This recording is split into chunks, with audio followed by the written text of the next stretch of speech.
Hello everyone, welcome back to my channel. I hope you all are familiar with the meaning of practical criticism. In the previous video, we discussed an overview of practical criticism, what is it and where it originated from.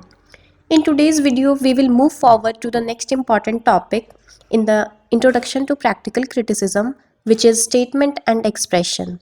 We will understand what statement and expression mean according to Richards. So let's get started. According to Richards, language can be interpreted in two different ways: a statement and an expression. A statement conveys factual or logical information, while an expression conveys feelings, emotions, or motives behind the words. Richards explained that people normally interpret words literally. From childhood, we learn language mainly to communicate information. Therefore, our default habit is to focus on the statement rather than the expression. However, this habit changes in special situations. If we know someone is a liar, we stop trusting the literal statement. Instead, we start analyzing why they said it, what their motives is, what they actually mean.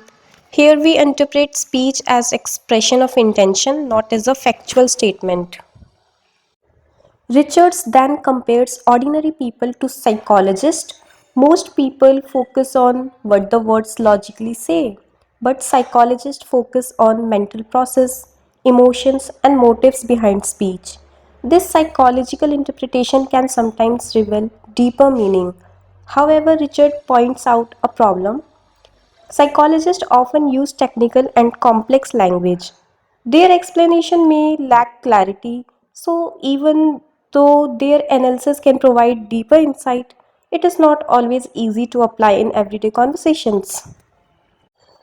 Richards further states that due to language limitations, it is hard to clearly separate statement and expression. In real communication, these two aspects are mixed together, so it becomes difficult to distinguish them perfectly. Richards observes that literary criticism in the past often turned into arguments.